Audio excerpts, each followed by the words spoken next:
Então, pessoal, dando continuidade no vídeo anterior, já foi feito o enceramento desse caso aqui. Como eu disse, sempre a gente tem as limitações. Nesse caso eu tenho um espaço protético muito reduzido, então acaba que fica um dente um pouco mais achatado do que deveria, ou que seria a melhor situação, mas a gente tem que trabalhar de acordo com o que a gente tem. Como é feita essa inclusão? É utilizado um anel, isso aqui no caso é um anel próprio para silicato, tá? Um anel de borracha, vem com a tampa, o corpo e o êmbolo, né? Aliás, o negativo, né? Positivo do êmbolo, aliás, desculpa. É utilizado fio para sprue, que isso aqui é um fio de cera, tá? Eu utilizo 3 milímetros, tá? Ele vem em caixas assim.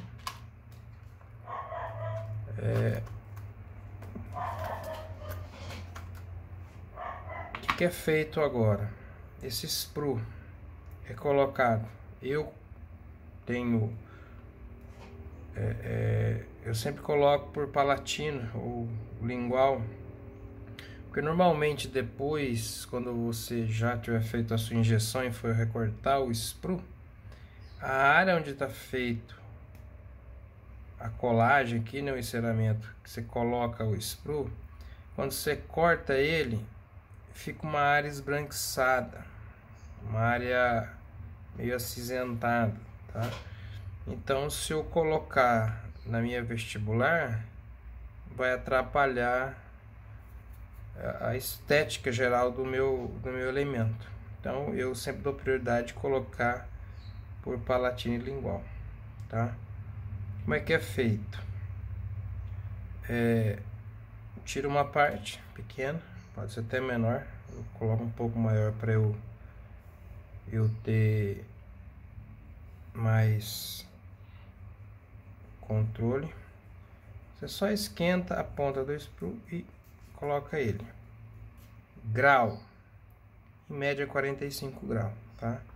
Em relação ao longo eixo do seu elemento. Colocou ele, você vai fixar ele melhor, né? Eu só tenho um pinguinho ali, agora eu acrescento cera para ele ficar mais firme e não correr o risco de cair na hora que eu colocar ele dentro do anel. Eu vou acrescentando o meu revestimento, tá? O comprimento ideal para fixar ele na base, tá? É em média, tá? Em média 3 milímetros. Então 3 milímetros mais ou menos ali tiro, tá feito o meu sprue no meu elemento, tá? Geralmente eu faço meu elemento com sobra, tá? Principalmente região de bordo, porque acontece, depois eu vou ter que fazer o meu acabamento e pode ocorrer de faltar. Então, para eu não ter que ficar acrescentando um bordo depois, alguma coisa do tipo, eu prefiro fazer com sobra, tá? Aqui é a mesma coisa. O seu elemento tem que estar, lógico que isso é a olho, tá, gente? Mas o mais próximo possível disso é o ideal. 45 graus em relação à base, tá? E nas laterais, não se põe no meio. Normalmente a gente faz um sprue no lado contrário da sua peça, quando você vai fazer uma peça unitária, tá? Também 45 graus, ó. Deixa eu tirar o menorzinho aqui, fica mais fácil. Também 45 graus em relação à base. Por que que é feito isso? Para dar equilíbrio na hora da injeção. E uma câmara de compensação que vai ser criada aqui, para evitar bolhas na minha injeção. O que acontece? Quando o material já em estado já derretido, né, o silicato derretido no forno, lá no tempo que tem que ficar, a tendência é que as bolhas vão ficar nesse conduto e não vai ficar na minha peça. Qual que é a altura que eu recorto? Na mesma altura do limite da base, a área mais alta do meu elemento, ou próximo disso, tá? Feito isso, antes de eu terminar, eu vou conferir no meu anel.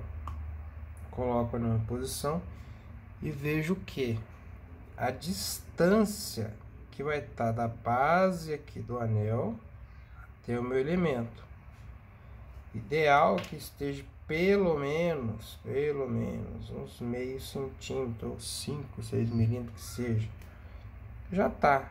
Mas eu quero garantir, eu vou dar uma pequena ajustada. Sempre que você ajustar, você aquece a sua cera novamente, porque você entortou ela, você criou trinca lá dentro e ela pode cair na hora da sua inclusão, tá? Eu olho novamente, faço a conferência, percebe que eu aumentei a minha distância, ó, da base até o meu elemento, ó. Por que isso é importante? Porque na hora que eu for injetar, no caso eu tenho um forno de injeção, mas mesmo quem não tem, eu uso uma prensa, ou até prensa na mão, que hoje em dia se faz tudo isso aí. Não tô querendo entrar no quesito equipamento. Eu não entro em discussões de certo e errado. Eu acho que o certo é fazer dar certo.